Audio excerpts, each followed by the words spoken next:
Look, Jamie, I hate to say this, but it sounds to me like this Abba Khan is more like an Abba Khan man. That's because you've been mesmerized by Satan. I'll have to ask Abba Khan to chant for you at the FOL meeting tonight. Well, you're missing the point, Jamie. I don't want you to go to this meeting tonight. Oh, you've been to these meetings? Me? Oh, no way. Well, then you judge not righteous judgment. And your breath is a foul desert wind. I just wanted to let you know about my study group. Oh, don't be a fuddy-duddy. I'll be your study buddy. I'm about to embark on one of the great challenges of my scientific career. This work right here is going to change history. I think this is going to be our greatest mission. I don't have time to study. I'll never get into Stanford. I got big plans for you tonight. I got maps, I got charts. I got to see you through this because my credibility is on the line. It's at this point that you'll want to start taking notes. Welcome to the Sitcom Study, the podcast where we contemplate the TV shows we grew up with and search for the truth and wisdom within the tropes and cliches. And Amy, what's the trope we're talking about today? I love you, Jay. Yes. Are we all brothers and sisters? We are all brothers and sisters in this world. And the great alien spaceship is coming for us. All right, let's wrap it up here. Cut to the chase.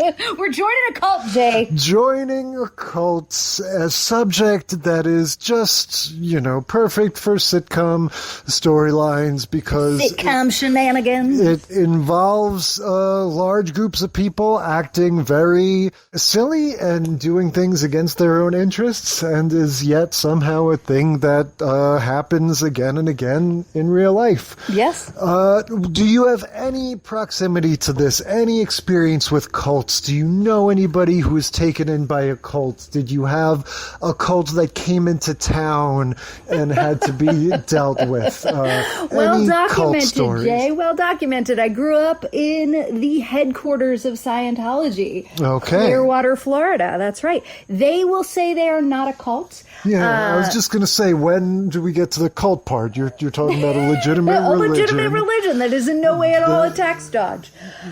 In fact, many of our episodes are using pieces of the origin story of Scientology in their origin stories of their own cults, and so that we'll be talking about plenty of these pieces. But yes, I grew up in Clearwater, Florida, which is the international headquarters of Scientology. That's where people go to get trained to become the deepest Scientologists they possibly can. Where they go clear. Where they go clear, that's right. There were, young people who were in Scientology that went to high school with me because there wasn't a Scientologist high school there at that point. But now there is, now they have their own school, and most of the kids who are deep in go there. Did you ever dip your toe? Did you ever go check out the church? No, but I was curious. So a girlfriend of mine who, she and her mom moved there because her mom was like getting super into the church, and she had been recruited out in California, which is where a lot of people are recruited, and then they come and they live in Clearwater for a period of time while they're in training and learning all the things that you need to learn. Tom Cruise is there all the time. I think I've told the story about seeing Juliette Lewis in the Blockbuster when I was in high school. Okay. And like picking up the From Dusk Till Dawn movie and being like, is it good? And like, that's because she's a Scientologist and she was there. So there's all sorts of, so yes, lots of proximity, lots of curiosity, but absolutely had never went to a single church session, only asked people I knew to tell me a little bit more about it. And can I say, the people that I know, like in real life that are Scientologists, happiest, most well-adjusted people you've ever met. All right. It's the wildest thing ever. Yeah. I guess I don't know anything about that, about any real life cult. This was not much of a thing where I grew up. I know it only from movies, and TV shows. I feel like the last few years, there's been, amidst the sort of boom in true crime stuff, cult stuff is kind of like a subsect of that, and I watched that Wild Country documentary on Netflix and the one about the NXIVM cult. NXIVM, like the drug? No, not like the drug. I think it was its own thing. I think that's what it was called. I forget what it was one of these where there was like a real life documentary about it and then also like a scripted series about it, or maybe just two different competing documentaries at the same time. But here's the thing. People always remark about how these cult leaders, a lot of the time, it goes without saying that part of the cult is that like they're banging all the women, right? It somehow always like involves that. There's like a sexual element to these cults. And these guys, I mean, there isn't, though, necessary. I mean, if you go super, super deep and into Scientology and you hear about, like, the women that they're training to be the ones to, like, carry the babies, then, yes, there's that. But there's not, like, a singular leader that's like, no, I'm not now I'm the thinking of Messiah. Scientology with this. I'm thinking of more these ones that they made these various series about. And, like this Nexium guy, they're always just these like squirrely, weird guys that do not seem like charismatic or sexually charming at all. Like Charles Manson. think, so that's how they slip in, right? Like that's how they get in, because they look like these nerds. They look like these people that won't have any sway over you. And then guess what? They know they're like master manipulators. And, look, in the case of all of these sitcoms, the people are just con artists, like plain and simple. Oh, I think this is something that... And real, because it's a sitcom, it's like not very deep. It's like very surface level. Well, and I think this is something that it was playing off of things that happened that were in the headlines in the 70s, 80s, maybe a little bit into the 90s. Yes, and then after definitely in the 90s, definitely in the 2000s, continue to be. Well, yeah, but not in the same way. That's just because we don't have a monoculture, right? Like we watched the Simpsons episode, 1998, 1997, that's when the Heaven's Gate mass suicide was. Yeah, well, exactly. And I think those things have become cliches in our culture, and people are just sort of aware to a certain extent of this cliche of, Sure, but it doesn't mean that those things aren't still existing. Yeah, well, fair enough. And yeah, they're the subject of many interesting Netflix documentaries.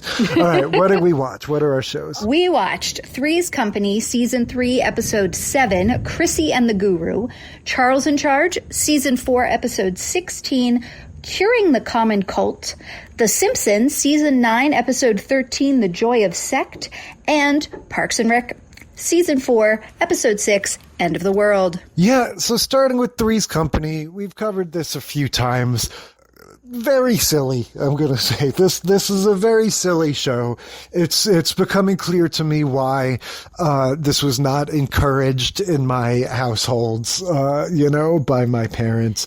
This starts with... it's also like more for adults and kind of, there's lots of sex jokes. Yeah. So in the 70s, you wouldn't necessarily have been interested in that. No, that's true. I mean, I wouldn't... When this first aired, I was basically just born, but these were on a lot in reruns, and yeah, I was never that interested. Yeah, like this episode aired October 1978.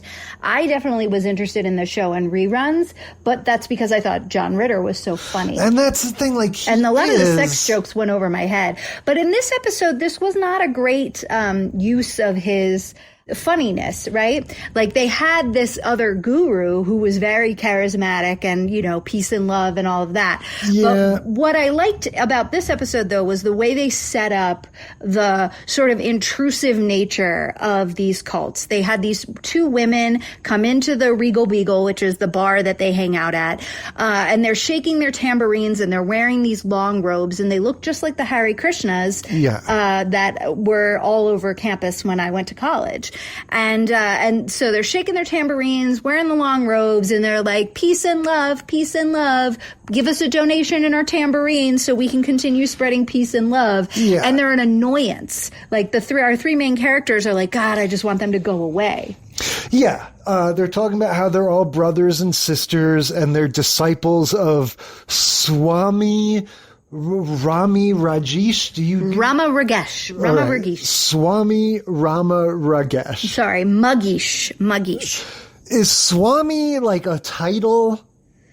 I think Swami, Guru, I'm sure they have like a real a real connection with something. But I always just think of Swami as sort of like a like an Eastern Svengali kind of a thing. Okay. Yeah, these are all words that I'm like have a very loose grasp. Yeah, of, it probably comes from, I mean. do not know the origin of the word. It probably comes from something, real. Yeah, we get the disciples first. There are these two girls that, to me, I guess I've seen this kind of thing maybe like people hanging around at an airport. Yeah, it feels very LA though. Like this, and that's where they are. This is California. It feels very California-y, it's all about this peace certainly and wasn't love. a thing that was, big where I came East from. Coast, we're not into peace and love. Definitely not, not in this way. The thing of the wearing the robes and everything, like we just didn't have that. Like where I grew up, you were Jewish, you were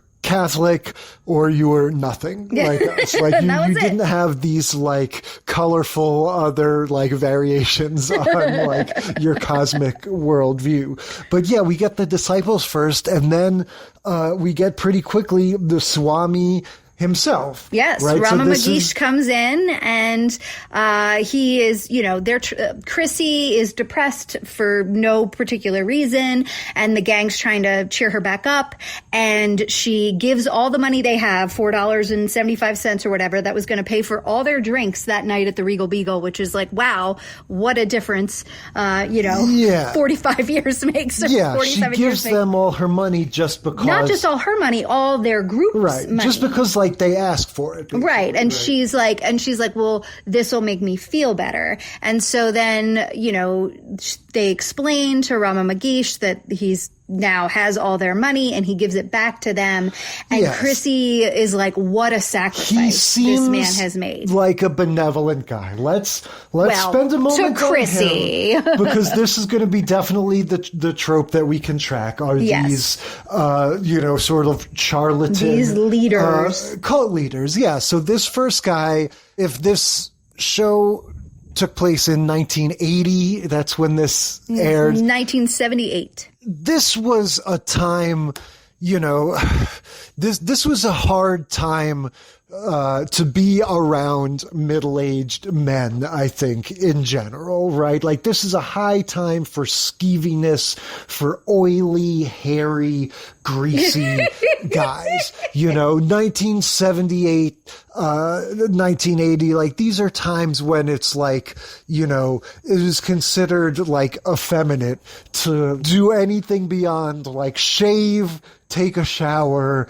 and like change your t-shirt. You're talking about manscaping, like making yourself look presentable. Yeah. Is that what you mean? The general trend of like, well, if you're going bald, for example, just grow out your hair as much as possible. Swirl it around your head. Yeah. Don't change your approach to what your look is going to be in any possible way.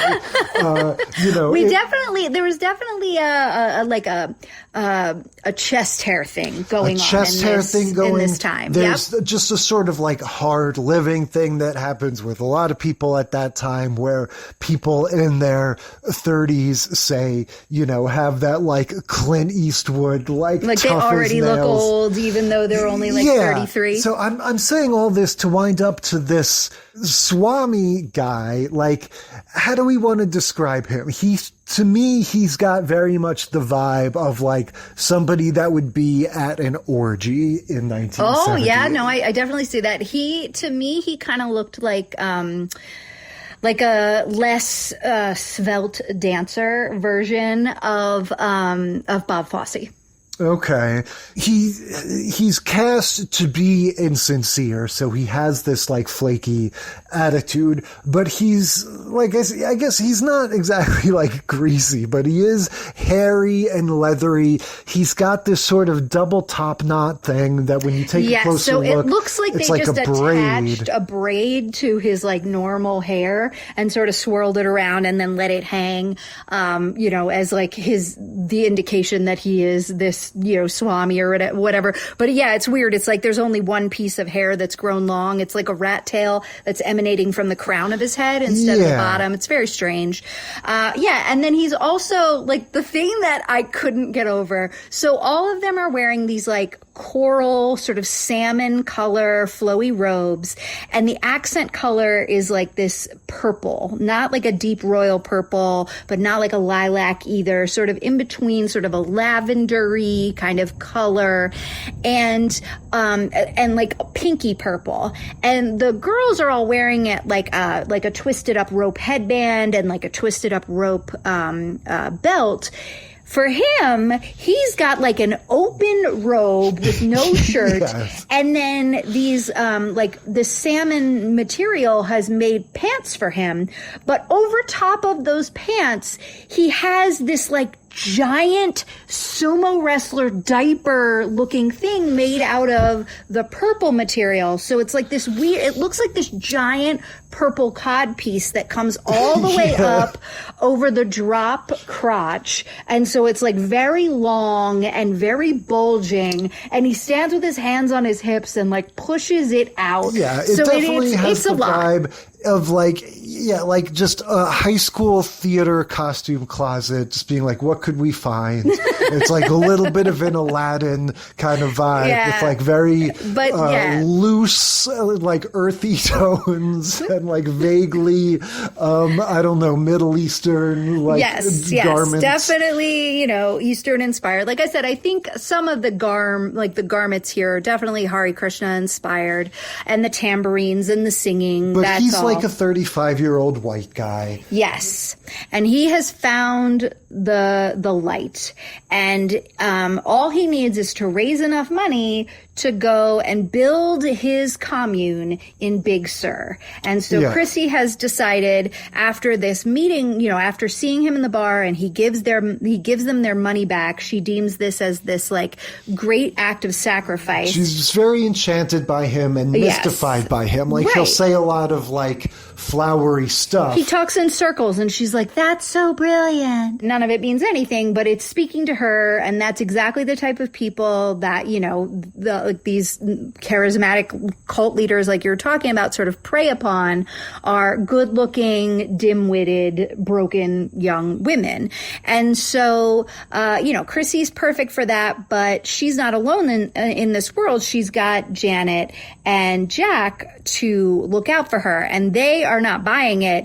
And Janet's a little bit more like, hey, if you push her too hard on this, she's going to run away with this guy and like join this cult for sure. You have to, like, telling Jack, like, you need to go slow. You can't just tell her she's being stupid, because that's not going to work. So they're basically acting like the parents in this situation. Jack is annoyed when he finds out after this initial meeting that Chrissy went to give this guy back his money. Even though it wasn't his money in the first place, but she just deemed it this like great act of self-sacrifice. Right. So he's annoyed that she did that in the first place. He's like, oh, that guy's obviously a flake. She shouldn't be like giving him the time of day, let alone giving him money. And then he quotes all of these like recent news articles about how this is a plague that's, California is currently fighting, and it's all of these con men who are trying to make their own cults and want to prey on young women, and all it really is he wants to have sex with her, and it's so gross, and he just wants her money and he wants her body, and this is horrible. And Janet's like, well, that may well be true, but we have to proceed with caution here. And so Chrissy has decided that she is going to give Rama Mageesh all her money. She is presented like this character turn is very much like when Arnold on Different Strokes comes out of the room wearing the karate outfit, and gets immediate applause. She comes out of her bedroom in the robes of the cult and says, peace and love be with you, and it cuts to commercial. And it very much is like a wah-wah, like, here we go. Yes. Chrissy's been indoctrinated by the cult. And so, to track this subtrope, she is, of all of the shows that follow this storyline, which is 3 of them, all of them except Parks and Rec, she's the one that's the least like entranced. Yeah. Like she doesn't at least seem like an actual zombie the way that the shows we're going to talk about later do, but she is nonetheless whole hog committed to like, okay, I'm in this thing. This now. guy, he speaks wisdom. He talks about putting good things out in the world. I've been really sad recently, and this, doing good for others is making me happy, and I get to do that through this guy. So I think I'm going to give him all my money, which is $357 Yeah. that she has withdrawn from her bank, and she's taking it, as a check or whatever down to this guy. And yes, Jack is extremely alarmed. Yeah. And the way that he wants to seek an audience with this Swami guy is to pretend to be in crisis himself. Yeah, or just, pretend like, oh man, if only somebody could tell me how to feel good again, because I just don't understand what's going on with this world. If somebody could just explain it to me. And he does all this with in the guise of this, character. Yes. We didn't mention it before, but the whole first 5-10 minutes of this episode is this routine where he has to say sad things to Chrissy in the diner, because that's the only way that she won't get more sad. But then he has to do funny things for the other one, because she will be sad if she listens to funny things. So he has one of them close their eyes and one of them cover their ears, and proceeds to go well, there was a tragic accident on Highway 81, and then cross his eyes and stick melons up his nose and stuff, and just do these crazy Your description of this bits. Is so ridiculous. It's very much in the tradition of Robin Williams, a very silly, over the top bit.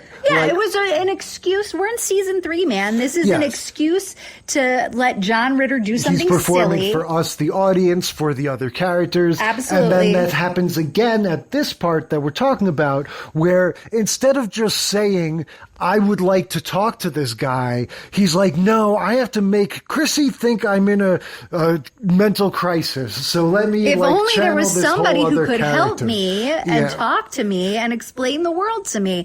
And she's like, Rama Mageesh. Yes, and so she has him come over, and in the next scene, it's him spouting all of this nonsense. Only the self is the self. And we do, again, the same thing that's going to happen later in Charles in Charge, where it's while nobody else is around, the other, when it's the just minute they're challenged by anyone. Yeah. And when it's just another, adult male, yes, they'll drop the act and just be oh yeah, of course it's a scab. Well, what else would it be? It's this guy recognizes oh, this guy Jack is probably, involved in his own shenanigans. Yeah. And he lives here with these two women. He's got a baby cult. I got a big cult. I'm a bigger dog than this. So yeah, he basically is whatever, man, he says it's your word against mine. Exactly. And I'm the guru, so you're gonna lose. So then, but the thing that is his downfall is that Chrissy is very keen on understanding when she's being hit on. Yeah. And so the minute he gets all her money, he starts coming on to her. Yes, he gets Jack and Janet go somewhere else. They leave. They Chrissy, go to the Regal Beagle, or they say they're going out. And so this guy has Chrissy all to himself. He has her money, and he starts saying oh, tell your mother she has a daughter who is delectable and divinely sensuous. Saying just the most so weird gross. Ass shit. So gross. And she's oh, Rama Mageesh, don't you want to go sit over there? So didn't you say you were beyond earthly pleasures? Right. It was so gross. And then during this whole time, Jack and Janet have now snuck back in through the kitchen window and are peering, eavesdropping through the kitchen door. Yeah. The character that I don't really understand in this entire episode is Janet, right? I sort of get the, hey, let's not push our friend too hard because it'll make her run away.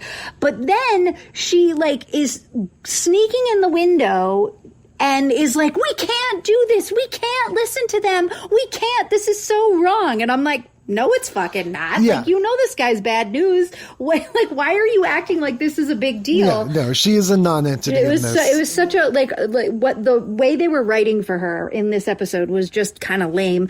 Anyway, so they're peering through the kitchen door. They're listening to this guy who's hitting on her. And finally, when he like goes to like hold her down and she's saying no, please stop. Full-on assault. Yeah, they burst in, and Chrissy is like, he's like, hey, whoa, what are you guys doing? And Jack's like, you get the hell off of her. And then his whole thing is, congratulations, Chrissy, you passed my test. Yeah, I was trying to see if you could avoid the temptation of the ultimate seducer, who is I. And you did, so congratulations. I will now be gone, and congratulations on passing this test. That's right. And off he goes, and they're like, oh, Chrissy, are you okay? And she's like, what are you guys talking about? I wanted him to get as close as he possibly could so I could get this back. Yeah, she pickpocketed her money back. They try to humor her at first and be like, oh, I guess he was testing you. And she's like, you guys are really dumb. He was coming on to me. Yeah, so now that they're ready to humor her, she understands what's really going on. And yeah, no harm, no foul. She got her money back. And yeah, just a little sexual assault, no big deal. Yeah, I mean, that's pretty much the attitude that the show takes, And yeah, look, because it's a show about adults, so it doesn't, need to be super touchy-feely. I mean, it is in some ways. But, So we can't leave our Three's Company chat, though, without talking about Mr. and Mrs. Roper and their fun little relationship. So Mrs. Roper wears a muumuu to go to the bar, a zip-up muumuu. Yeah, no doubt, no less. Like, it's one thing to be like, oh, I'm sort of artsy-fartsy and I wear big costume jewelry and I'm silly Mrs. Roper, fine. But you're going to a public place in a zip-up housecoat. Yeah. Not just a flowy dress. No, a full-on zip-up muumuu. What are you doing? I didn't even really notice what she was wearing. I just noticed, of course, her horniness. Oh, always. That's her character. There's horny and there's horny. Right. Her husband said, Mr. Roper at one point goes, we're going to make it, because he's been doing math and he's getting audited and he's trying to figure out if they are financially solvent. Yeah, and he's like, we're going to make it. And she's like, we are? She and tries to run off out in the bedroom with him. like a balloon flying around the room. She's just like, oh my God, this is finally it. Yeah. I've been waiting for this for so many years. Let's go. Yes, their relationship is so extreme. There's a point when they're at the restaurant and she's like, why don't you think about me? And he goes, because I came here to forget my troubles. And then he looks directly into the camera, smiles ear to ear like, yes, I said it. It was so funny. It was like, what a weird, they had just in the scene, just in like the other part of this scene, like in the other part of the bar, they had John Ritter doing the same thing, making these funny faces and looking right in the camera. But it was like, he wasn't actually like doing a Zach Morris take to camera thing. But this was Mr. the Roper's next level. take to camera was a full on like, I'm breaking the third wall because I just made a joke about this crazy wife of He was mine. just so pleased with himself. It was very funny. Yes, he is very oblivious. She is very horny. And they are just like multiplying that exponentially with every episode. All right. I think we've got all the tropes in place. We've got the charismatic leader. We've got the easily swayed young blonde woman, sexual as it assault, were. the money. let's move on to Charles in Charge. Season 4, Episode 16, Curing the Common Cult. Yeah, this is an episode of Charles in Charge that I wouldn't say, like, is necessarily one of the best, but I just definitely think of this as, like, one of the sort of classic down the middle, you know. This is the kind of thing that happens on Charles in Charge. A huckster cult leader comes to town. The teenagers are all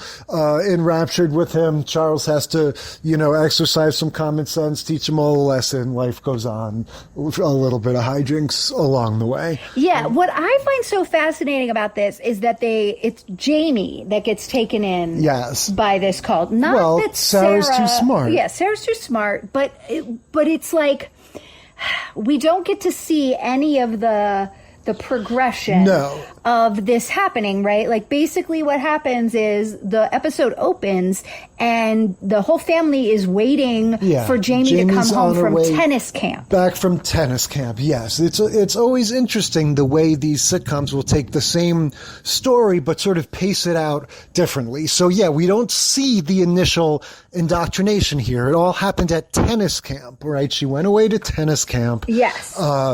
And as soon as she comes back, she is behaving like under a trance, like a she totally is different zombie. person. And they set it up, right? Because they talk about how, like, oh, are you guys, you know, Sarah and the little brother, are you guys excited for Jamie to come home? No, and they're like, we hate not her. really, because she is, you know, She's a kind pain of in the awful ass. to us. She's going to always yell at us, whatever. Exactly. And she can't stand us, so why would we want her around? It's been so quiet and so nice since she's been gone. And she comes in, and it's just like a wave of peacefulness. Yeah. She was like, hello, grandfather. Yes. I love you. Her catchphrase is, I love you, bless you, like very, not a lot of imagination put into this cult. There's no like quirky variations on it. It's all just bless you, I love you. And, she's all peaceful and tranquil and weird. Yeah, and very weird, not herself. You know, she's going to she packs up all her clothes in garbage she's getting bags. ready She's to going to donate give them her away. Clothes. But when Charles is trying to figure out what's going on, all the information comes from Buddy, and I find this very funny, and I honestly don't know if the humor is intentional here, or if they just were giving Buddy exposition, but he explains just without any irony. He'll just be like, yeah, I think she mentioned the FOL. That's the Followers of Light. They're a local group that has, you know, been organizing around town lately. Haven't you read their pamphlets? Haven't you seen them on campus? Yeah. He specifically says, have you read their pamphlets? As though that's like a thing a normal person would do. Well, they would if they were handing them out on campus, which is what he says is happening, that he's seen them on campus. They've handed them out on campus. And so that's, you know, and Buddy, by the way, would be someone perfect to target if you were trying to start a cult, because he is dim-witted. You know, he's very well informed about it and just has this extremely nonchalant opinion. Well, that's so funny that you called that out, because what I took that to mean was just like, oh yeah, Buddy's from California. So Buddy would know about cults, because it's much like, you know, having them kind of be all over, pervasive, constantly recruiting is, to me, very much a West Coast thing.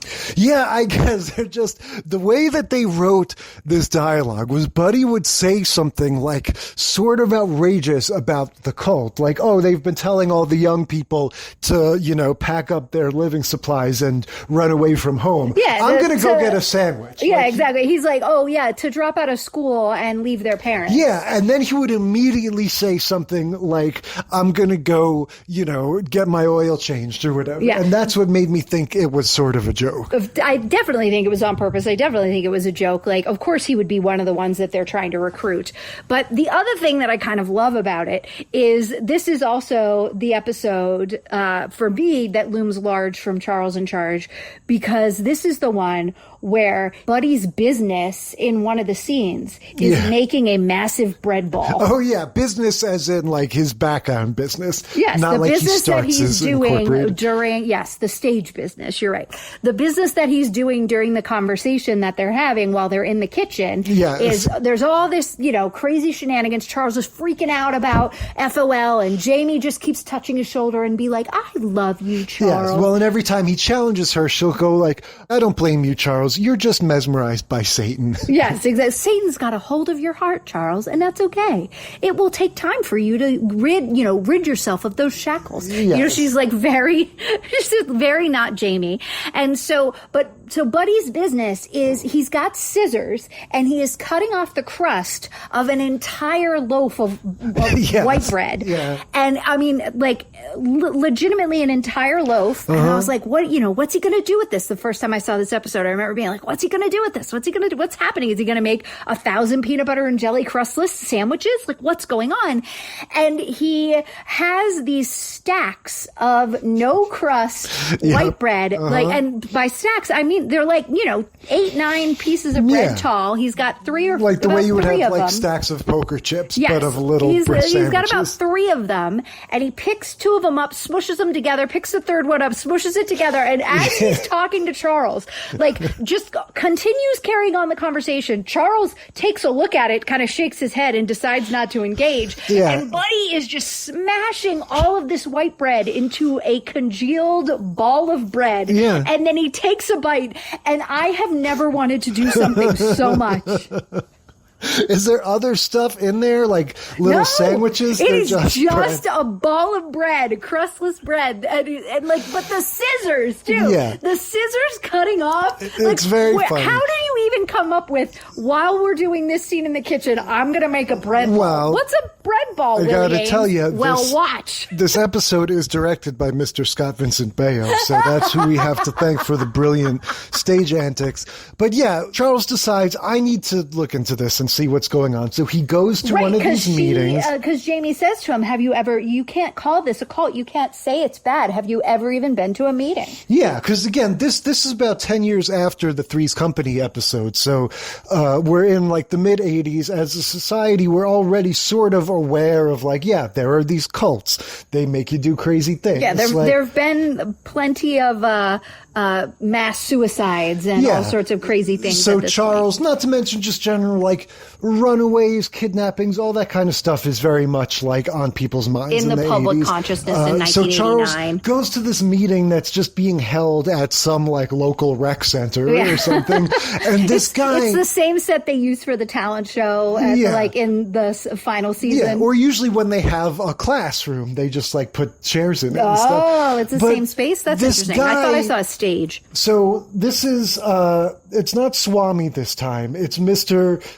what's his name? Abba Khan. Abba Khan, that's right. So Abba Khan, played by brilliant character actor Charles Nelson Riley. So this is definitely a familiar character actor. He's a pretty old guy, and it's just funny that they make no attempt to go the way of the Swami from the first episode, where he might be a little bit of a sexual love interest kind of charmer.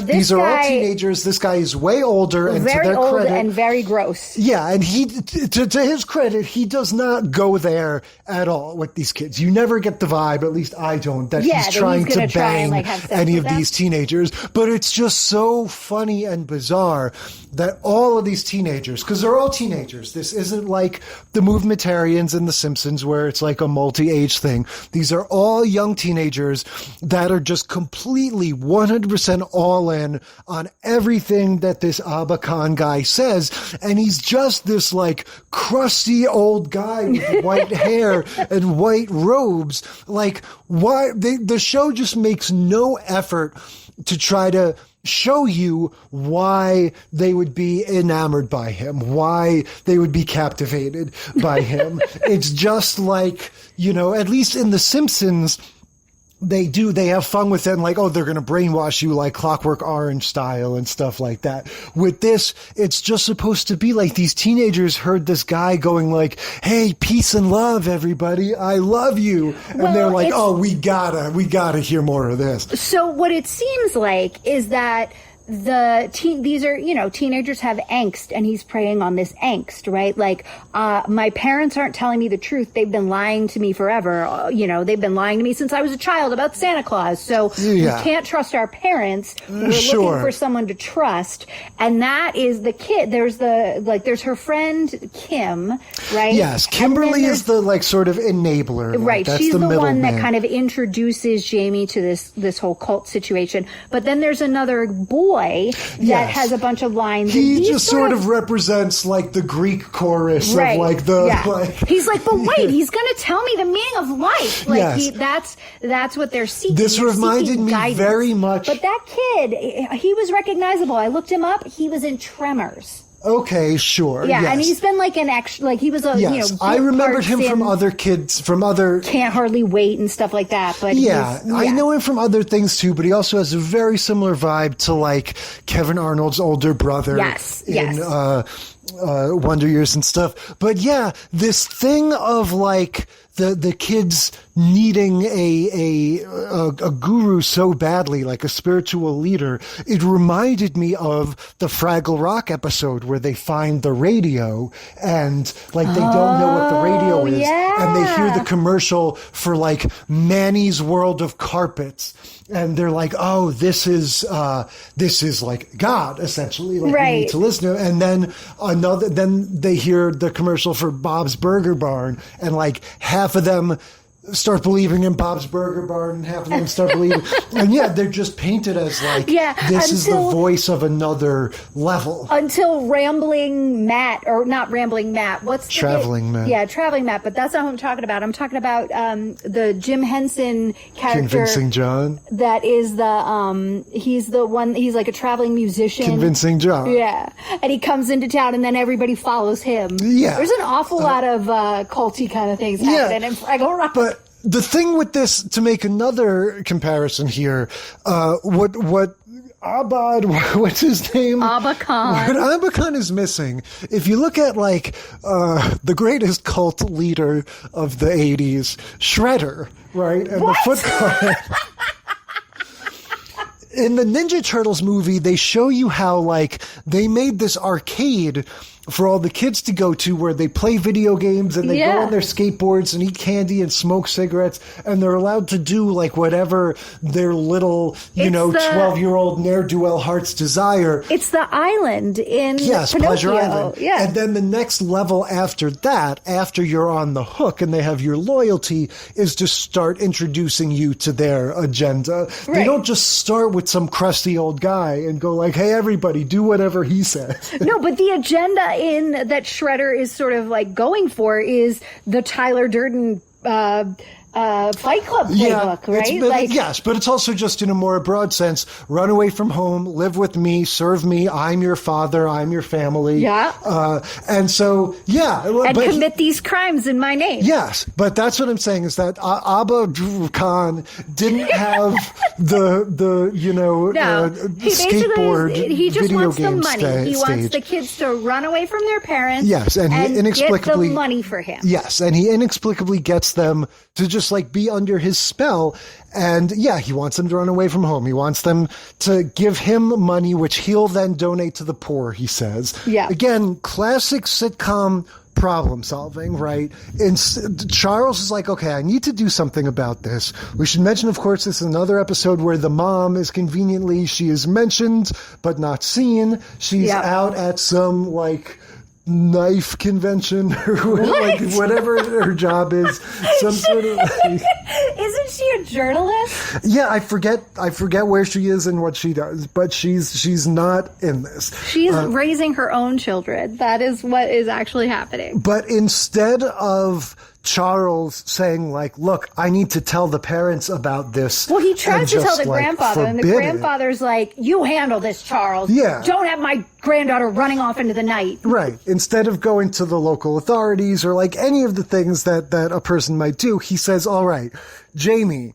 I will wager your allegiance to Swami Abba Khan on the challenge that Buddy can pretend to be a guru and convince all of your fellow teenagers to follow him instead of Abba Khan. And if he can get everybody to believe in him as a guru, that will prove that all of this guruism is just nonsense, and you'll agree to stop believing in this weird old white-haired guy. Right, exactly. And it happens, right? So Buddy is Bubba Khan, right? Yeah, Budwan is what he's initially called. Charles, I guess, has Jamie convene this meeting, this emergency meeting of the followers in the basement where Charles lives. And then Budwan is behind the Murphy bed. He is debuted via Murphy bed. That is part of their stage theatrics. Charles hits the button to drop the Murphy bed, and there's Budwan sitting crisscross. And and then he gets taken over by... Yes, at first the kids don't believe it. They're like, okay, it's not going to take, we're not going to just fall for anything you say. Right. And then Buddy pretends to have basically a seizure or some sort of episode. Well, does he pretend? Well, that's true. He's taken over by Crouton. Right. He just starts screeching and making weird noises, and his eyes are closed, and he's like, I am now Crouton. Budwan is not here. Yeah, I am Crouton. Budwan was only my messenger, and the kids just immediately buy it hook, line, and sinker. This redhead kid you're talking about and all of the other kids that don't say anything are just okay. Crouton is our new guru. We've seen nothing like this everywhere. Before. This is somebody from another realm who's speaking to us through this dumb frat guy. Through Budwan, that's right. And we are going to follow him until, because Crouton might come back at any time. So we need to follow Budwan around because at any moment Crouton's going to come back and tell us the meaning of life. So Crouton he has the leverage, and he starts playing hardball and is okay, I will tell you the meaning of my life, but you must follow no other prophets. That's right. And so all of the kids start, one by one going what the hell? Yeah, let's follow him. That other guy, Abba Khan, he said that my parents aren't my real family. That doesn't make any sense. Well, and Charles has set up Sarah and Adam to be the first they're followers. The plants, right? So they are in the group, and every time Budwan or Crouton says anything, they're like, oh, wow. And so that kind of helps get the other kids to go, towards Crouton and Budwan. Jamie, meanwhile, once this all happens, she's like, that's not fair. You just because they're dumb and will follow anyone doesn't mean that Abba Khan isn't real, and you haven't proved your point. No, Jamie says, Charles, I still love you. I just never want to see you again. Her take is you've just made a mockery of everything, which was the whole point of this. It was that was Charles's whole idea. He thought if he could make a mockery we can make a mockery of this, then you will acknowledge that it is a mockery and not believe in it anymore. And instead she's like, no, you've just offended me, and now I hate you. I'm just doubling down on Abba Khan, and I don't care if all my idiot friends think that Crouton and Budwan are real. And so they have to pull basically the same thing that Jack did with the other guru, except they do the full-on sitcom style, hey, you, Jamie, wait in the closet and you eavesdrop, and we're going to get him to incriminate himself. This is the same laundry room closet where Charles bumped his head. Oh, yes. And became Chaz. Lots of stuff goes down in this closet. Yeah. So they invite, what's-his-face, Abba Khan, to come over behind closed doors and be like, hey, look, let us level with you. We've got all your followers. Yeah, we've got your followers. We'll give them back to you if you cut us into the profits. Let's all make this one big con that we can go in on together. And for a while, he sticks to his guns of I am a follower of light. I don't know what you're talking about, but I will not engage in this tomfoolery. And then What is it that finally gets him? He goes to leave and they're like, it's fine. We can do it without him, and they call his bluff. Yeah, it's one of these things where once he breaks character, he fully breaks character. Yeah. And he goes like, oh, if the IRS catches wind of this, they'll have us up the creek for 2 yams and a scam or something like that. Like he's just suddenly immediately like a total criminal guy. And he's like, all right, final offer, 40-60 or whatever. Yeah, and they go, we, in fact, are undercover IRS agents. That's right. And then he bolts. Yeah. He runs out of the room. Yeah, He's this like, bird's gotta fly. You can't find me, coppers. And he pieces out. Yeah. And then Jamie comes out, and then Buddy's like, oh, man, how are you going to, I'm so glad we got him to turn, but how are you going to convince Jamie that this is real? And he goes, oh, don't worry, I don't have to. And he opens the door, and there she is. And then she's like, thank you, Charles. I'm really sad, but, I'm glad that you were looking out for me, whatever, blah, blah, blah. And then Buddy's like, so what's the deal with this crouton guy? I just created a Budwan character. Button. He's like, so the one thing I don't get is that I was Budwan. So why is everyone talking about crouton? So yes, mystery ending. Maybe crouton was really a being from another realm that took over Buddy. So do we think that the idea for the bread ball came from crouton? Because crouton is dried bread. Yeah, maybe. I honestly think that is a Willie Ames original. I love that part so much.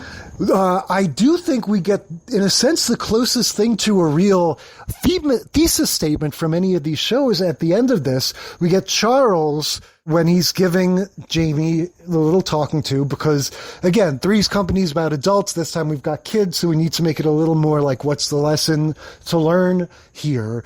And, look, I don't know Scott Vincent Baio personally, but I get the vibe from him. I think he's probably a pretty Christian dude. Yes. And so, when Jamie is or at least Christian when it serves himself, like many of our MAGA friends. Yeah. And so when Jamie is like, I guess I believed in that nonsense because I just wanted to believe in something, like I wanted to escape some of my earthly troubles or whatever. And Charles, and I do have to applaud the relative, sort of subtlety and straightforwardness of this beat. He just goes like, well, if you're thinking, maybe you need something larger than yourself, maybe consider God. And then the episode just kind of moves on. And as much as I'm not Willie Ames was doing backflips. He's like, yeah, we're going to preach in this episode. Yeah, I think both of them are kind of on that page.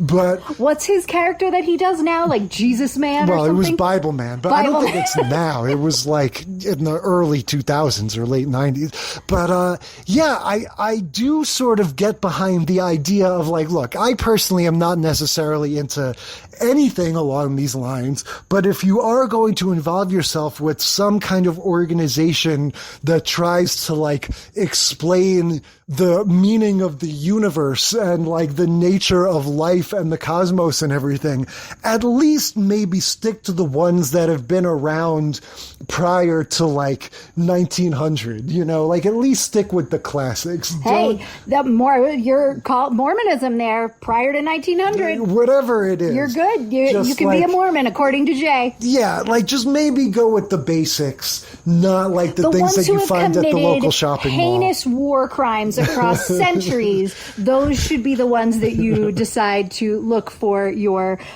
deep understanding of the world. Correct? Is that what you're telling us, Jay? Pretty much. On that note, let's move on to The Simpsons. Season 9, Episode 13, The Joy of Sect. Although, if you are looking for it on streaming, wasn't it Episode 14 when we were looking it up? You never can tell with these things. But you're looking for The Joy of Sect. That's what you're looking for. Yeah, the Movementarians episode of The Simpsons definitely stuck out in my memory. I was surprised that it was this far along, Season 9 already. Yeah, but it's 98, so that's kind of prime watching of The Simpsons time. I feel like that was sort of when everyone our age kind of realized how smart the show was because we were finally I'd say old at that enough point we to had get realized it. Yeah. And yes, it was riding that crest. And so, yes, it was no longer a new discovery, but yes, it was at the height of like this being appointment television for me and my friends. And it's funny when I watch it now, this is one of those episodes where I'm like, yeah, like it is very good. Like I think it just like the spell has been broken a little bit where, you know, it was still such a discovery of how smart and sort of far reaching The Simpsons was. And I think because we were so young at that time, that impression was just cemented in my mind so supremely. But of this episode in particular, or just the show in general. And this is definitely one of those. And now when I watch it, it's just like, it's very good, but it just doesn't totally live up to that memory. To the hype of it. Oh, yeah, everyone. I mean, you know, I was never really into The Simpsons. We've talked about this before when we've covered, you know, Simpsons episodes before, but I feel like this one to me, it's not bad. You know, like you're saying, it's good, but there is a little bit of like the shine has worn off. It definitely doesn't stack up to the like Death of a Salesman one that we watched, or the one that, you know, Marge. Yeah, you mean the Streetcar Named Desire. Streetcar Named Desire. Yeah, the one where Marge was in the play, yes. Right? That one. And then what was the other one where it was like Homer and Lisa are having daddy-daughter time? Yeah, I think that was the one where the boys go on their road trip. And Lisa. To me, those were like, they felt bigger. They felt like, oh, I see why The Simpsons has been on for 40 years. I think what's maybe a little disappointing about this one is that this is an episode where The Simpsons gets to do one of the things that it really was so famous for, which was having Springfield writ large experience something, you know, whether it's be convinced to build a monorail or, you know, have a film festival or whatever it is. In this case, these movementarians come to town and it's like they take in the whole town. And normally this is what The Simpsons is so good at, is you're going to see Bumblebee Man, you know, get taken into the sect, and, you know, Carl and Lenny and just everyone. They have all of these little characters that are so good for that. And in this episode, they get a little bit of that, but really you have the famous part where Mr. Burns tries to jump on the bandwagon and make his own cult. Right. And that's and like he just straight up was like, I am God. Yeah. And I feel like that is a very like memed moment of a sort of like the Emperor has no clothes type thing. Where his wax. His wax body and his fake beard and all that. But besides that. And it just like melts. Yeah. But besides that, this episode, it's actually just kind of like a pretty straightforward, like sitcom-y story. They don't have that many like iconic moments of the various characters dealing with being in a cult. Well, so it's interesting because I feel like, you know, now obviously many years later, we've seen South Park do this and do it well multiple times with actual real religions, not making up a fake cult. Yeah. And I think what it sort of lends itself to is that this feels like this Simpsons episode now feels like it was pulling its punches a little bit. Because, well, first of all, Nancy Cartwright, who does Bart, is a Scientologist. That's interesting. There were several references to Scientology that got changed. Matt Groening, I never Groening. I never say his name right. He, apparently got a call, from the Scientologist, like, hey, maybe some of this is a little too close. Like, maybe you can change things. And then also, like a few weeks before the episode aired, or, you know, at some point during production, right? Like after the script had already been written and there were, the Heaven's Gate cult committed suicide. And several of the references that got taken out of this episode were basically complete parallels with the mass suicide. Yeah, this is like the Twin Towers in the Simpsons Visit Manhattan episode all over again. They always are having to pull things based on real life incidents. Things. That's like that's what's happening. And so I mean, yes, there definitely were instances, I think, in this episode where punches were pulled because of a national climate, you know, in trying to, you know, respect the dead that from the Heaven's Gate cult that had been taken in, but then also just the nasty infiltration of Scientology in the entertainment industry as well. And that was the thing that, you know, Trey Parker, Matt Stone fought so hard against. Chef eventually left the cast because he was a Scientologist and he didn't like the way they were treating his religion and all of these That's things. funny. Yeah. I mean, it also, you're just speaking to a difference in tone, you know, South Park and Family Guy and, you know, a handful of other important shows, you know, they definitely like owe their existence to The Simpsons, but they went off and did their own thing, and they absolutely, their sense of humor has more bite. The Simpsons isn't trying to be like a vicious satire. It's trying to be a very smart, but at the end of the day, sweet, you know, sort of, you know, just kind of like pleasant show. You know, it's witty, it's silly, it's not trying to really like, you know. They were definitely going for the trickster, right? Sure. They were definitely going for that in this time. But again, 1998, this is the same year South Park comes out. Yeah. So I think, right around that same time, I think they're, you know, just like you were saying, South Park exists because of things like The Simpsons. And South Park was able to take that step and unafraid to take that step to be specific and not make up a religion in the same way that this, you know, The Simpsons, this episode, they made up the Movementarians. Or to call them out in more serious ways. Right. Like we're saying, basically, the first three shows, you know, Three's Company, Charles in Charge, and The Simpsons all have this same exact storyline in the sense that the cult leader, and in this case, it's literally called The Leader. They like to talk about the leader. I love Leader.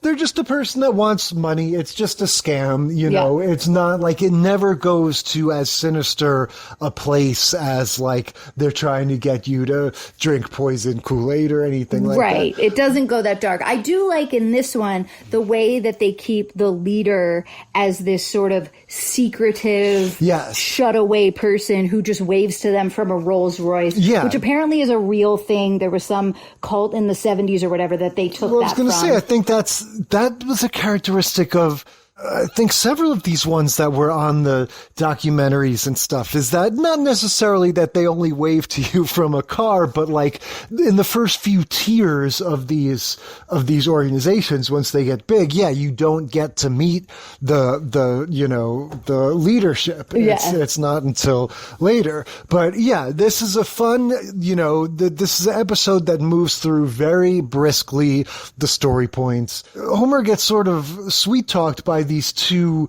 representatives when he's fishing. Well, right? so that's he. But that's not their first encounter. Fishing. Yeah, he is. They're like, hey. They're going to see, he's taking Bart to go see the team. Oh, right. Arrive. They're coming back to the airport. Right. And they're going to be like booed and jeered. Yeah, I don't know if they're football or basketball, whatever they are, but like the hometown The town has showed up to boo them. To welcome them, ostensibly welcome them home, but then it turns out they always lose, so they're booing them and throwing shoes at them. And there are these people at the airport trying to recruit to the with the clipboards and everything, and it looks a lot like the Scientologists when they're doing the recruiting. This is a good Homer moment when the guy is trying to sell him on the free weekend resort to Blistonia, and Homer just keeps going. So it's a resort, yes, and it's free, yes. How much and where does it go? How much does it cost? He asks and him he like just keeps over and asking over again. the same like three key facts again and again. So I guess that's where they laid the groundwork. I guess that's where Homer is when he's fishing. Yes. That's why they're able to come up and give him this spiel. Exactly. So he's like, they're not going to get through to me. Like, I'm too wily for these guys, but I am going to take their free weekend. Kind of like our timeshare episodes where it's like, I'm going to go to this meeting and get those free golf clubs. Yeah, well, and that's exactly I'm not the going to end up with a comparison. timeshare. That's exactly the comparison Homer makes when he's telling Marge that he wants to go, and he goes like, nobody can sway me. Remember that timeshare thing? And she goes, yes, you bought 4 of them. Thank goodness the check bounced. Exactly. So anyway, so he decides to go for this free weekend, and he's fishing and ignoring them while they're trying to get everybody to do. They're talking to him about the leader, and he goes, "Who's that? Some kind of leader?"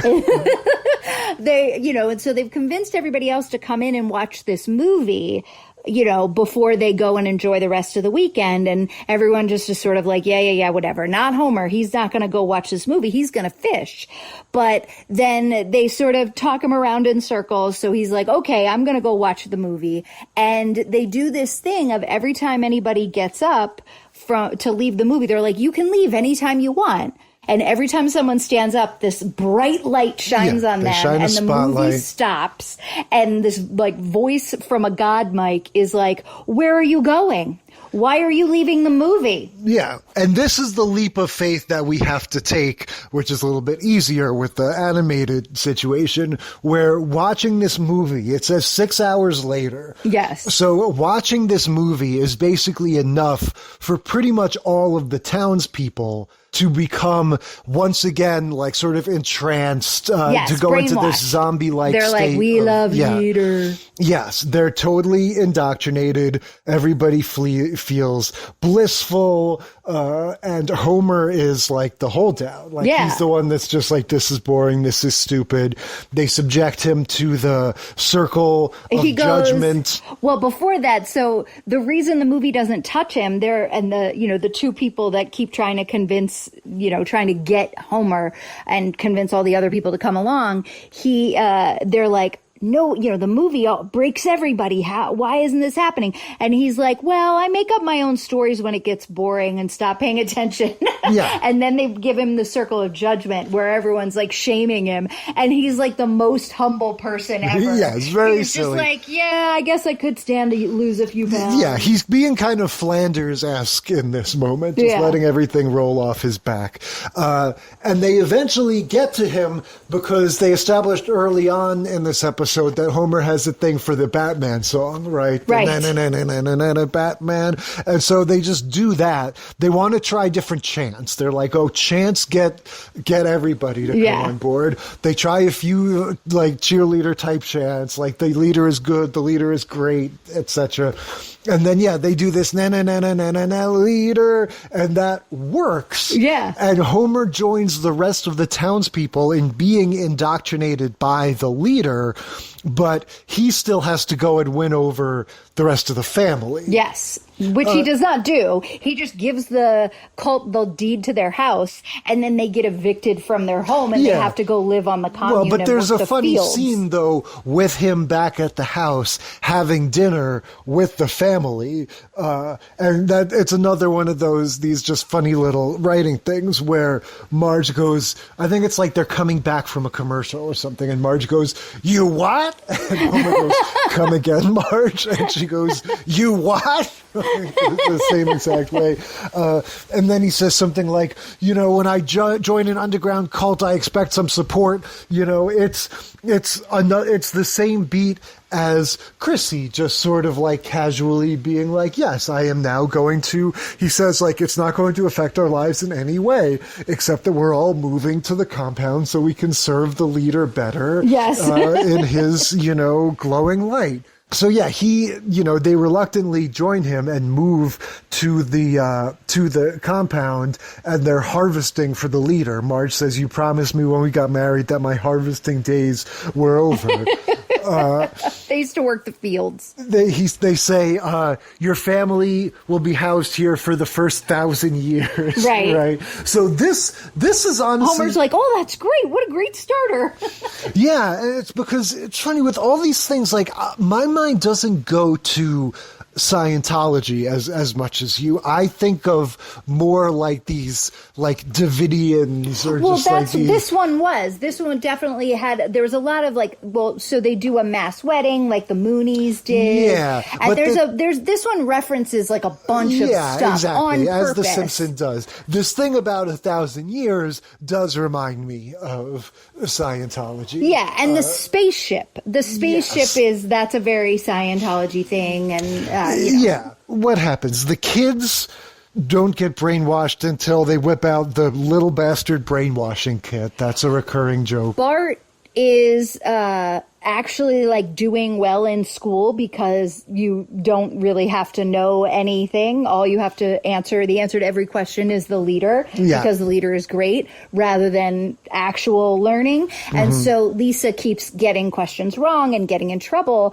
And the teacher, who has also been indoctrinated, is like, Lisa, you used to be such a good girl. Don't you want to impress your parents and make the leader happy and do well in school? And Lisa's like, all upset. And Bart's just laughing because he's getting answers right just by being like, the leader. And he's like, yeah, no worries though. They're never going to get me. And he pulls out his like little bastard mayhem kit or something like that. Yeah. And then immediately goes into this room to, prank the people who are higher up in the cult, and he gets immediately brainwashed. And Lisa's like, oh no, I'm the only one left. Yeah, but she ultimately gets brainwashed too. Marge is the only one that holds out indefinitely. She discovers that, they can leave any time, but it's surrounded by this like alligator Alcatraz type landmines and spotlights, wild and animals people, and stuff. Exactly, alligators and there's wolves. like corpses ridden on like barbed wire fences and everything.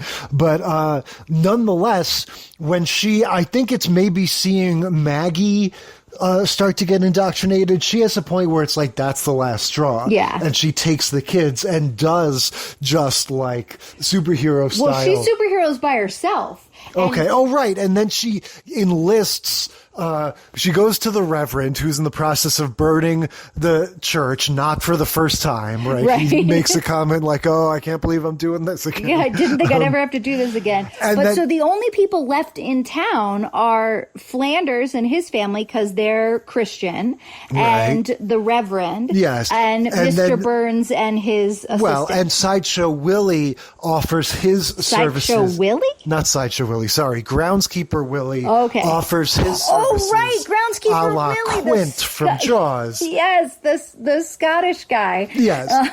He does a little Jaws parody where he scratches his nails across the chalkboard, and he's like, all right, I'll get them for you. It'll cost you, $500 or whatever. Right.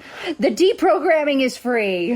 Yeah. And so, they go just like they drive a car into the compound and bring Homer and the kids back. They drive a car into the compound or they somehow get in and pretend they're in the Rolls Royce. So Marge pretends to be the leader, waving to them from the fields, stops in the middle of the fields, scoops up the kids, yoinks them into the car, and Homer too, and then drives them out of the compound. And it isn't until later that they realize that it wasn't the leader in there. It was Marge and the town, the rest of the town the 4 people left in town trying to overthrow the cult. Yeah. And so they keep having these little news updates as well, like Ken Brockman. Yes. And so the newscaster, midway through the first broadcast, we find out that the TV station is now owned by the church, by the leader. And so they stop saying that it's this terrible cult that's come. And he's like, this wonderful leader has come to our town and is now making everything better. And immediately becomes, cult another media. one of Kent Brockman's welcome alien overlords type moments. He's quick to change his allegiances. Well, this time it isn't him. It's his. It is IFB. He's like, I've been told the station is under new management. Yeah, and so but it's up to Marge, like you said, Marge, Reverend Lovejoy, Flanders, and groundskeeper Willie to deprogram the rest of the Simpsons. This is my favorite bit in the episode, that they get through to the kids with hover bikes. Right. Marge is just like, there's one thing the leader doesn't have, hover bikes. And, when she tests them to see if they've been like disindoctrinated, she's like, who do you love now? And they go, hover bikes. And she's like, all right, I guess that's good enough. And then they go running to the hover bikes, and immediately the hover bikes fall on the ground. Yes, the hover bikes were just bikes on fishing line. Yes. And Flanders is like, oh, I guess I played a part in this guilty little escapade also, because I, blew my mustache through a hair comb to make the hovering sound. Well, they use this same gag a couple of times. It's not his mustache. It's they put a piece of paper on top of a comb and you blow on it. Okay. And the paper sort of whap, whap, whap, whap, makes whap. like a buzzy sound. Exactly. And it sounds like a hover thing. And then later on, when the leader's trying to escape with all the money, he does the same thing. He has this spaceship that he's built, and he makes the hover sound, and then the whole spaceship falls apart, and it's just him on like one of those rotocopters. Right, but before that happens, they have to deprogram the kids with the hover bikes. They deprogram Homer with beer. Yes. Right, that's his sort of climactic moment. Will nothing get through to him? And then, Ned getting beer from his little basement bar thing that has long been established. That's enough to deprogram Homer. But then the cult people show back up, and you think he's gone back to his cult ways. It is chilling the way Dan Castellaneta delivers the line when they're taking him, and Marge is like, Homer, no! And he goes, but I want to go. It sounds all scary. But then it's just a fake out, because Homer gets back to the compound and tells them all, like, no, we're all wrong. The leader is not, Beer is the juice of life. You must drink beer. Yeah. And so he goes like, I'm going to go over to the compound and show you that there's nothing really in there. And so he goes and he's like, and all we're going to see is, and then he rips off the door and he's like, one hell of a spaceship. And the Reverend takes off his collar and he goes, oh no, this is the real deal. I knew it. And he throws his collar on the ground and he's like, I love Leader. There is a moment, not unlike the end of Charles in Charge, where we see that Crouton might have been real. There's a moment where, this big spaceship starts lifting off. It seems like, oh my God, like the alien is real the whole time. And then it just falls apart, like you said, and it's just a guy on a little, like, unicycle thing rigged to, like, some big... It's a rotocopter. Okay. It's one of those early kind of airplane sort of things, helicopter-y things, where the pedals make the rotors spin. Yeah. But this is the kind of stuff I like, where it falls, it takes him like a little bit of ways that it falls apart, and he lands on the porch of Cletus, the slack-jawed yokel, who menaces him with the shotgun. And he's like, I will keep all them bags of money, though. We get Mo, the bartender, going, well, I guess this is falling apart like everything else I've ever believed in. Back to voodoo. And he's like, pokes Barney's liver. Like, the little Pokes townspeople. Barney's liver on his voodoo doll. Yeah. The little moments with the townspeople are always the best parts. And and that's it. Everything's back to normal. They leave the compound, right? The guy has been foiled. This is the one where we get to know the leader, as it were, the least. We don't get any sort of charismatic, front man for the religion or for the cult. We just see him at the end. But we get all the tropes, the zombie-like enchanted states, the having to give all of your money. And like I said, this one gives us the most sort of behind-the-scenes stuff of like how they break you down. Yes, this is the one. There's, again, much like the Charles in Charge, no sexual component to this. This is a purely just monetary and like lifestyle-oriented cult.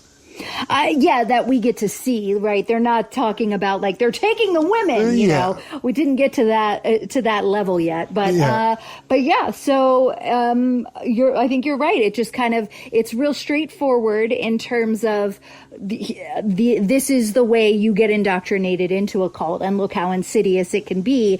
But it was, I think, the most fun so far because of that, because we got to see the brainstorming or the brainwashing. Yeah.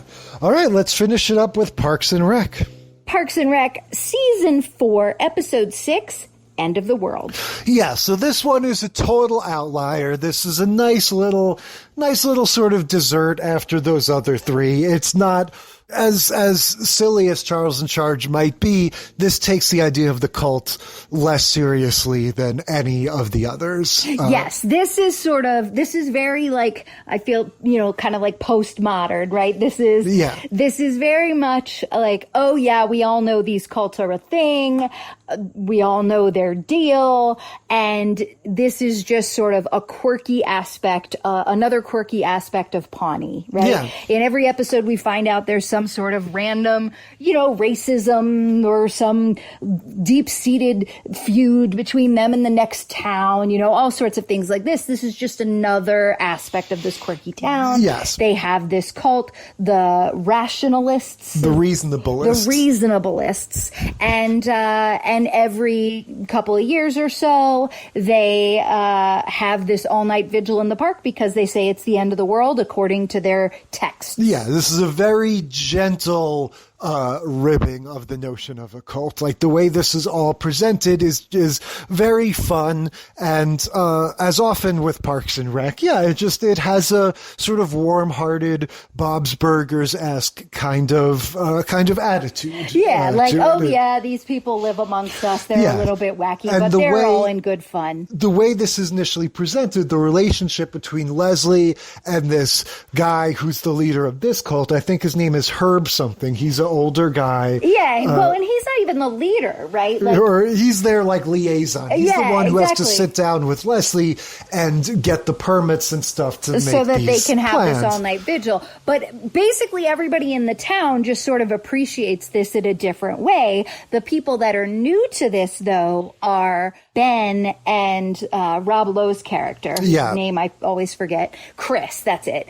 Ben and Chris, they are still sort of newish to town, so they haven't experienced this before. So, Leslie invites them to come on and go and to come with her. Well, she invites, I think, Chris to come, but then Ben sort of gets invited too. We're in the point in the series where Leslie and Ben have decided to break up because Leslie is running for city commission or city council. This is very much mired in relationship stuff that I really like in Parks and Rec. I think that, the reason why I stuck with this series once I discovered it was because it does a good job with that relationship. But it does, like we say every time, it just makes it hard for our purposes. All of the scenes in this episode that are devoted to the Ben and Leslie relationship stuff, which is quite a bit of it, is pretty beside the point for what we're looking for, which is how does this TV show handle this cult thing? And like we said, it handles it with a fun sense of humor. These scenes, the relationship between Herb and Leslie at the beginning, when Herb says, "I have terrible news, the world is going to end," and Leslie's like, "Oh my gosh, well, what can we do? How can we help?" It's very, she kind of takes him seriously-ish, and she doesn't put him down in any way. They treat it as like a very harmless thing. Yeah. But so later on when they are in the park, I like the storyline Nick Offerman's character gets here, where he makes handmade flutes. He whittles them them, and as he is a master woodworker, right? And so every time they have one of these, part of their ceremony is to play this music on flutes. And so he shows up with these handmade flutes, and he charges them $80 a pop for, the piccolos and $150 for the recorders. Yes, he's an opportunist. And and he's like, hey, they do this once every couple of years. I make a ton of money. They don't care. And the joke with them is, with the cult people, is every time they say they're going to buy something, they're like, will you take a check? Yes. Because they think the world's going to end. So isn't that funny? I don't have to. They're pay giving this out person. checks. They're like, yes, you can deposit it anytime after tomorrow. Right. Yeah. The thing with this cult, the reasonableists, is that the world is going to end because of the return of a lizard named Zorp, right? Sure. And so, yes, when Ron was doing his talking head, he's like, yeah, the Zorpies aren't so bad. Yeah, they call them the Zorpies.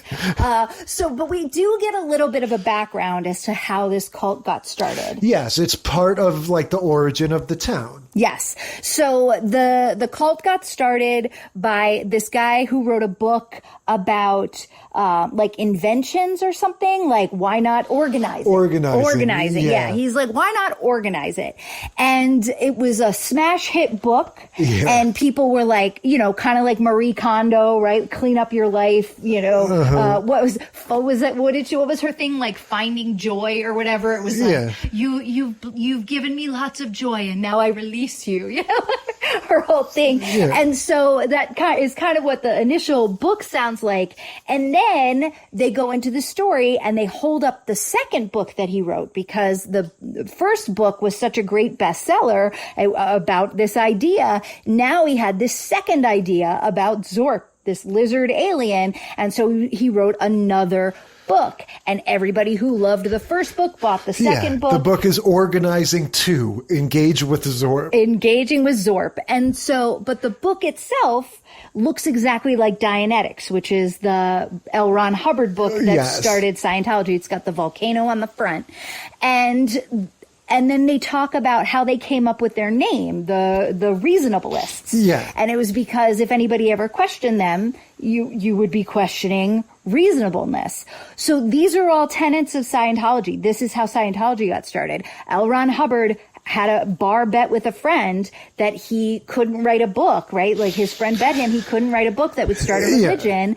And he decided to call that religion Scientologist. Right, because it sounds reasonable. Because science, right? No one's going to question science. And so, or at least if they do, you can say it's science adjacent, right? And so that is how, that's the same story. So this one is definitely riffing on Scientology. Totally. The whole Zorp thing is, again, the way this guy is characterized, this main older guy, is very fun. When they're like, oh, I'll have egg on my face. And he's like, well, actually, your face will be melted off by Zorp and his volcano mouth. He just has this very cheerful attitude, even though he, believes or, claims to believe that, yes, Zorp the surveyor will arrive and burn them all with his volcano mouth. Yes, and that's because just part they of their have deal. not gotten their thetans out of them.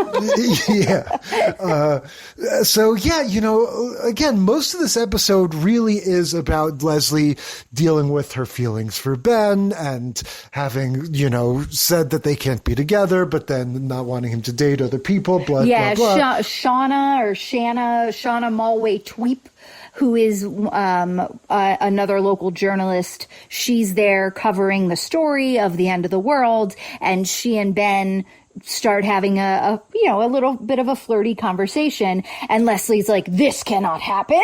And so she starts plotting ways to kind of keep them separate. And then the other part of the story, the kind of other thing that's going on is, Aziz Ansari's character. Yeah. The end of his business with John Raffio is happening. And so that Entertainment 720, they've basically blown through all the trust fund money that John Ralphio gave them, and they're going to go out of business, but they have $10,000 left, so they're going to throw one epic party, like one more party to end all parties, and that's what's happening on the other side of town. And that party's actually a success. You've also got Aubrey Plaza going with Chris Pratt to the Grand Canyon. These things are kind of neither here nor there for our purposes. The cult, end of the world event basically serves, like a lot of the stories in Parks and Rec, as a sort of backdrop for like a handful, not even all of these storylines, but like a few of these storylines to play out against. Everyone's playing their flutes and just sort of enjoying this as like a picnic. Like it just kind of turns into like a community picnic. Yeah. With this guy occasionally saying like, Zorp the Surveyor approaches, all earthly debts will be repaid, etc. There's a point where Leslie is all bummed out about her stuff going on with Ben, and he goes, Leslie, if it makes you feel any better, we'll all be dead in 20 minutes. And she goes, thanks, Herb, it does. It does make me feel better. And so then when the world doesn't end, as planned or predicted, Herb comes to the office again the next day or later that week to make another appointment, because he's gone back to the texts and he says, you know what? I made a miscalculation. It's actually going to happen on May 19th. Yeah. Oh, but the park isn't available that day. That's right. Can't get a permit on May 19th. And he's like, well, let me go back to the texts. Oh no, it seems I've miscalculated again. May the 20th.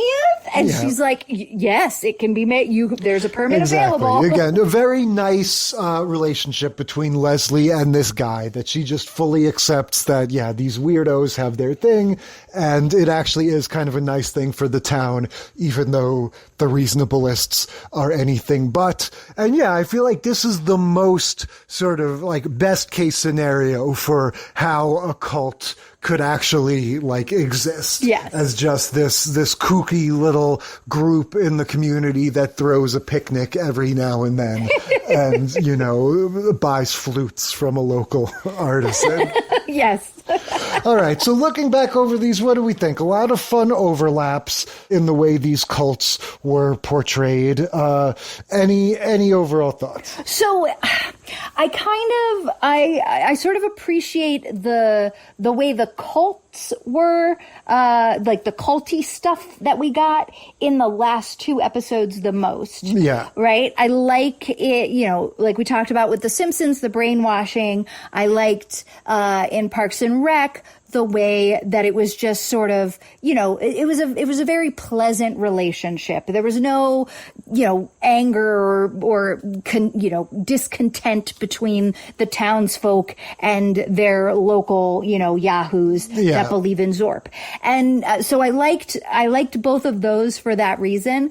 But I think what I found the most sort of fun were the two older shows that had that nostalgic kind of like, what do we do with our friend who has been sucked into this cult? What do we do with our blonde friend who gets sucked into this cult because she's dumb? Young blonde women. Yes, exactly. I feel like those stories had that, what I'm looking for when I'm looking for tropes in an old TV show. I want to see the sort of bad writing and the kind of, tropiness, cheesiness of it. Yeah. And so that's why I think even though they aren't the best shows, I had more enjoyment out of the first two. Well, honestly, those two, it's funny how they're both so silly and sitcom-y in different ways. Like, Three's Company has, like, again, from the first moments with him doing his weird little routine of, like, I'll make you happy and sad at the same time. Yeah. It's just so silly.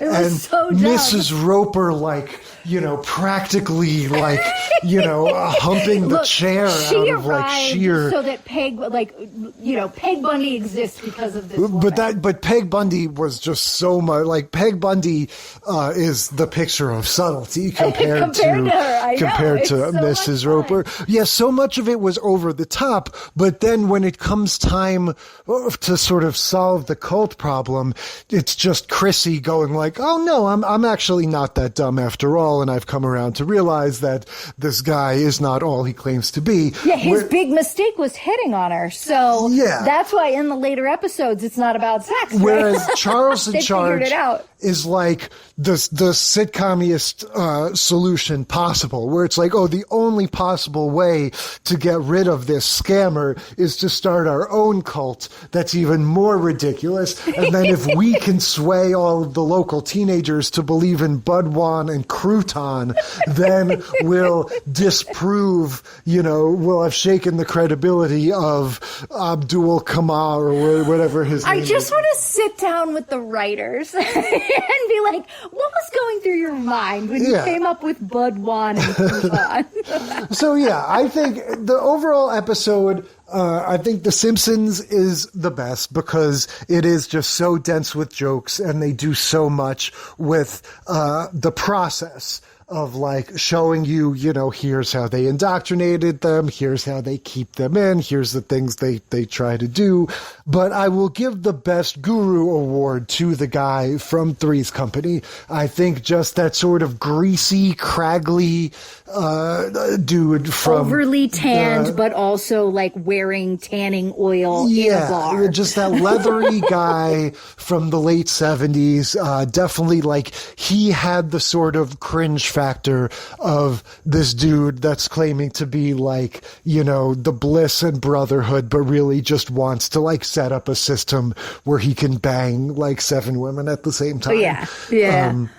So yeah, again, like makes sense why the sitcoms would pull this from the world and use it to their, sort of put their characters through it. And good times with all of these.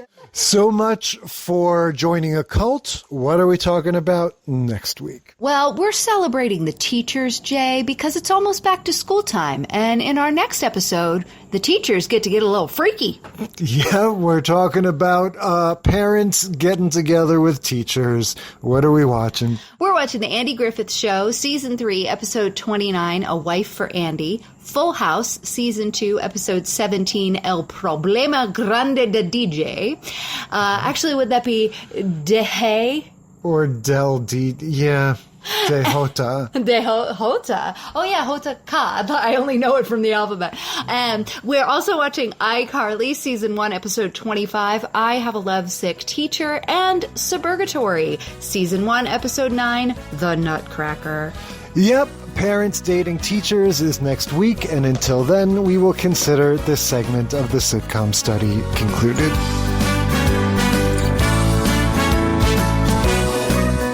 Thank you for listening to the Sitcom Study. Tell us what you think or share your own TV tropes and topic ideas by sending a self-addressed stamped email to sitcomstudypodcast@gmail.com or find us on Facebook or Instagram. And if you like the show, consider leaving a rating or review on your podcast app. It helps us boost those precious Nielsen ratings. The Sitcom Study is recorded in front of a live studio dog.